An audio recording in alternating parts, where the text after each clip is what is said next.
Um, well, I think they're well coached. I think they have great players, and I have a lot of respect for their personnel and their coaching, and I think that pretty much sums it up.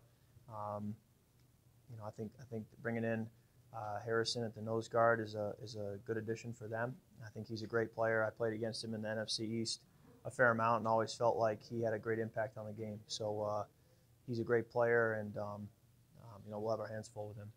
When you have a game where you have more yards than them, more passing yards, more first downs, all sorts of stats, but the only one that you didn't was turnovers. Is that a reminder of how important turnovers are? Or is that how do you look at a game like that? Coach Zimmer really emphasizes it all year long, and I don't know that we needed a reminder. It's an important part of football, and I think when you look at our upcoming opponent as well, you can see that the games where they've protected the football, they've won.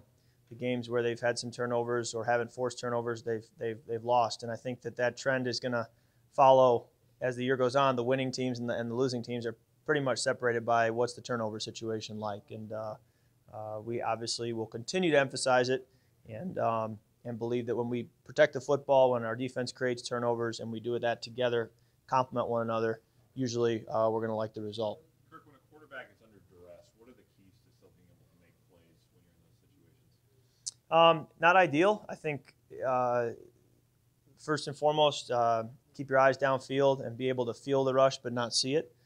It's important to throw with anticipation.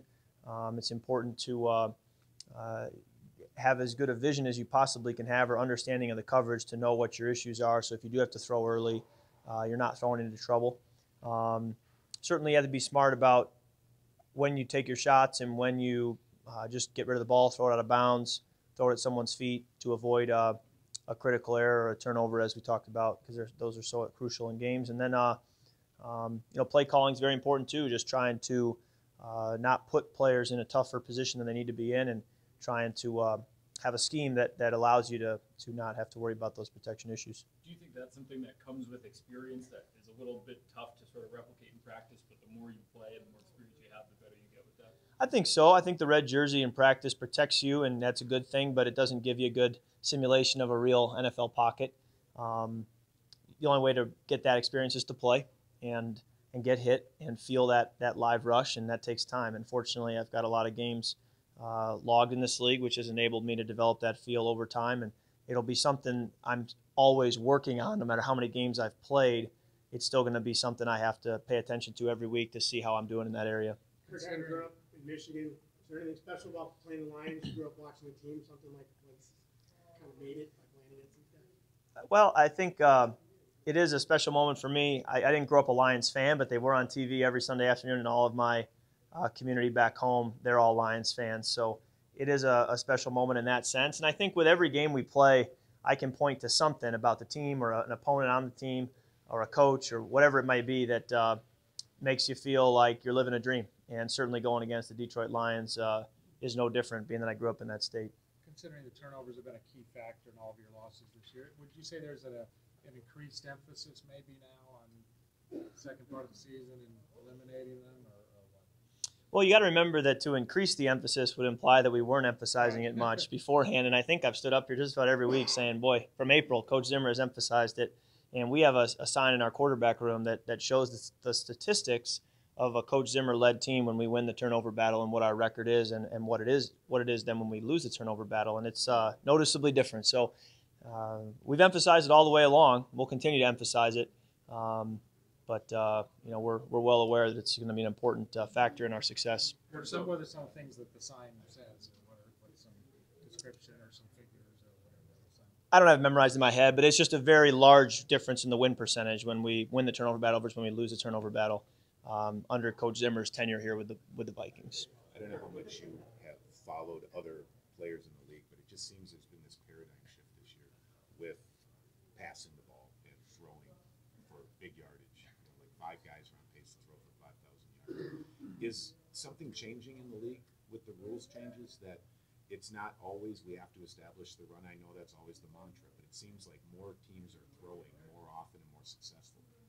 I don't know. I don't know that I'm the expert on that. I don't have a thought. Just game to game, I find that what we do statistically just depends on what the game calls for, what our scheme we feel is going to what we feel is going to do well schematically against the team we're playing, and I guess we might need a larger sample size before I could feel comfortable commenting on it. Anytime a team loses a game, specifically a primetime game like we did last week, there's going to be some criticism. I'm just curious, how have you handled criticism over the years, and has your ability to handle that evolved over the years? The line, the question makes me think of a line. I don't know who said it, not me, but it's you can't let praise or criticism get to you. It's a weakness to get caught up in either one. And so I just try to listen to the people whose voice matters, which would be my coaches, my teammates, and listen to what they're telling me. When they praise you, when they criticize you, listen to that. But outside of those people, I try to keep blinders on and just go about my business and do what I'm being coached to do. And I've always taken confidence in the line, the people who know. In other words, the people who really know football and know what they're talking about, they're going to know how you're playing. And while their opinion matters, the people who don't know.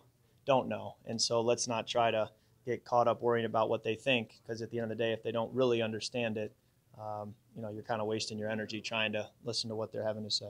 Does that feel unique to be at the midpoint of the season and only have one division game to play? It is a unique schedule thus far, and every year when the schedule comes out in the spring, you look at it from, how many road games do we have at night, how many home games do we have at night, how many, do we have a weird schedule with a Thursday game from a Sunday game, traveling wise. You always look at those logistics, and schedules can be different. They're not all created equally, but I guess it gives us a great opportunity here in the second half of the season to have a lot to play for.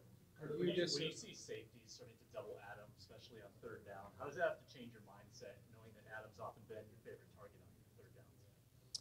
Well, you want to throw to the open guy, so football is not changing too much from that standpoint. If Adams not open, I probably won't be throwing to him. There's a chance that even when they try to take him away, he can still get open, and then certainly we'll try to get him the football. But if he's not open, I'll progress through my progression and find the guy who is, hopefully, and that'll always be the approach, whether it's a specific coverage to take away at him, or if it's a coverage that isn't doubling him. If he's open, he'll be in my read, and if he's not, I'll progress on. Kirk, are you disappointed at all in having a 4-3-1 record as a team at the midpoint of the season? Am I disappointed? I just I don't really think that way. I don't think about each week, am I now disappointed or am I happy? I just kind of play.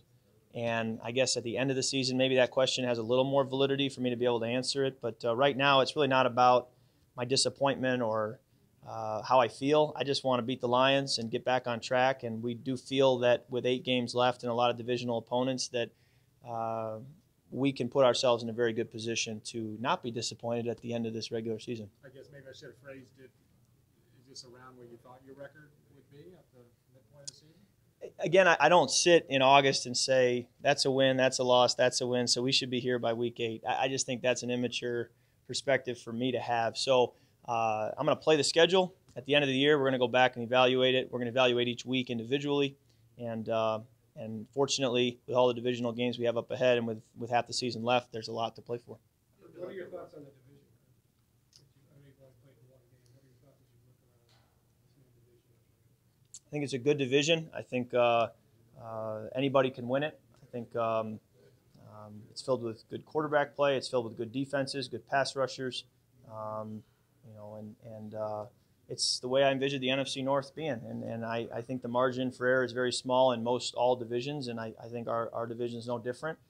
I'm sure it could come down to the last couple of weeks of the season. How do you think the run game is progressing? I think we did a great job running the football against what was the number 1 run defense in the league, and hopefully we can keep that up. But I think when you can run the ball well against some of those better defenses against the run, I think it does speak well of your run game and how it's progressing. How much do you think not having Dalvin for quite a bit of this first half of the season has impacted the run game, not only in the production but also the play call? I think it all has an impact. You have to be smart and think about, when you game plan, who's doing what and what can we do schematically to put them in a position to be successful. So not having Dalvin certainly does affect the approach. That would be the case for anybody that we could lose or that we could get back. It's going to certainly affect the way we plan and the way we play. Who are your idols, and if the Lions weren't your favorite team, who was your favorite team growing up in Michigan? Yeah, so I grew up originally in Chicago, and then we moved to Michigan. I remember when we left town, I said, "Dad, does this mean we become Lions and Pistons and fans of the state of Michigan and Detroit?" And he said, "Kirk, you can take the boy out of Chicago. You can't take Chicago out of the boy." So we stayed Chicago sports fans when we moved to Michigan, and where we were in the state really was actually probably closer to Chicago than Detroit anyways, so we could justify it that way as well. But unfortunately, right when we moved, the Pistons won the championship, so I had to hear it from all my friends. But naturally, all those teams were on TV, so I saw a lot of the Lions through the years. Last couple, Kirk. Is there any like most memorable like NFC North game that you were watching on TV? Well, again, growing up a Bear fan, I remember the year in 2001 they went 13-3. Jim Miller was a quarterback. They had a bunch of tight games that they won. I remember the 06 year when they went to the Super Bowl. Rex Grossman was the quarterback and had a lot of great wins that year as well. So those were 2 years I remember watching and really enjoying because the team I was rooting for was winning.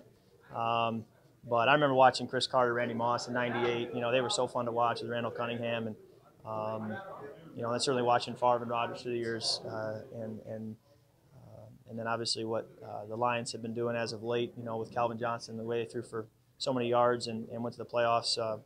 It's a good division with a lot of talented players and a great brand and great identity, and it's fun to be a part of. Do you know Matthew Stafford much at all? Have you met him very much? I've crossed paths with him a couple of times. He's in Atlanta a fair amount. I'm in Atlanta a fair amount, so I've run into him there, and obviously I have a lot of respect for his talent and his production over the years.